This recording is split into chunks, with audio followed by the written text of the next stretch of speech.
നമ്മളെപ്പോഴേ ഒരേ തരത്തിലുള്ള മസാലകളിൽ ഉണ്ടാക്കിയിട്ടുണ്ടെങ്കിൽ വന്ന് കഴിക്കണ കസ്റ്റമർക്കൊക്കെ ഒരു മടുപ്പായിരിക്കും.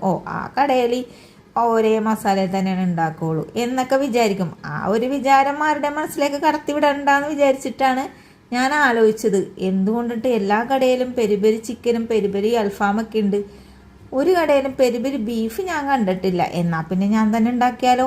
അങ്ങനെ ഉണ്ടാക്കിയ പെരിപെരി ബീഫാണിത്. ബീഫൊക്കെ കഴുകി വൃത്തിയാക്കിയിട്ട് കാശ്മീരി മുളക് പൊടി 1 ടേബിൾ സ്പൂൺ, എരിവെള്ള മുളക് പൊടി 1 ടേബിൾ സ്പൂൺ, മഞ്ഞൾപ്പൊടി, പിന്നെ ഉപ്പും കൂടി ഇട്ടിട്ട് നന്നായിട്ട് തിരുമ്മി ഒരു 10 മിനിറ്റ് റെസ്റ്റ് ചെയ്യാൻ വെച്ച്.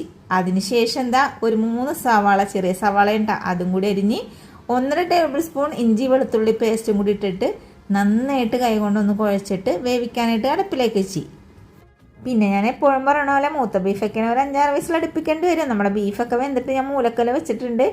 ഇനി ഞാൻ ഉരുളിയിലേക്ക് വെളിച്ചെണ്ണ വെച്ച് പെരിഞ്ചീരകം ഇട്ടിട്ടുണ്ട്. ഒരു 1/2 കിലോത്തോളം ഉള്ളി ഉണ്ടായിരുന്നെന്ന് തോന്നുന്നു.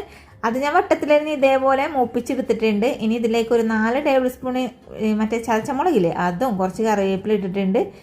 അപ്പം നോക്കുമ്പോൾ ബീഫ് ഒട്ടും വെള്ളമില്ലാണ്ട് വേവിച്ചത് അതാ മലവെള്ളപ്പാച്ചിൽ പോലെ എന്തോരം വെള്ളമാണ്. പിന്നെ ഒന്നും നോക്കിയില്ല മക്കളെ, അങ്ങാട് വറ്റിച്ച് ഇതേപോലെ ആക്കി എടുത്തിട്ടുണ്ട് കേട്ടോ.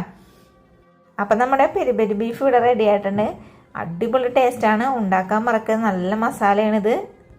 ഒരുപാട് പേർക്ക് സംശയമാണ് ഇത് കുറഞ്ഞ ക്വാണ്ടിറ്റിയിലാണ് ഉണ്ടാക്കുന്നത്, കടയിലേക്ക് തന്നെയാണ്. നമ്മുടെ കട കുഞ്ഞിക്കടയോടെ വലിയ ആഡംബരക്കടയൊന്നും ഇല്ല കേട്ടോ. പിന്നെ അന്നേക്കുള്ള സാധനങ്ങൾ അന്നേക്ക് ഉണ്ടാക്കി വിറ്റിട്ടുണ്ടെങ്കിൽ അത്രയും ദൈവത്തിന് നന്ദിയും പറഞ്ഞ് ഞാൻ നടക്കണത്. ടേസ്റ്റ് കൂട്ടാൻ അജിനാമോട്ടോ പിന്നെ സോസുകളോ ആൽക്കുലത്തെ സാധനങ്ങളൊന്നും ഞാൻ ഉപയോഗിക്കാറൊന്നുമില്ല കേട്ടോ. നാച്ചുറലായിട്ട് നമ്മളുടെ വീട്ടിൽ എങ്ങനെ ഉണ്ടാക്കണം അതേപോലെ ഉണ്ടാക്കി കസ്റ്റമർക്ക് കൊടുക്കണതും ആ ഒരു റെസിപ്പി നിങ്ങളിലേക്ക് എത്തിക്കണതും. പിന്നെ ഒരുപാട് പേര് ലൊക്കേഷൻ ചോദിക്കേണ്ടത് വെണ്ണല മംഗളദേവി ക്ഷേത്രത്തിനടുത്ത് കൊച്ചിക്കാരിപ്പണം എന്നാണ് കടയുടെ പേര്. വീഡിയോ കണ്ടതിന് താങ്ക് യു.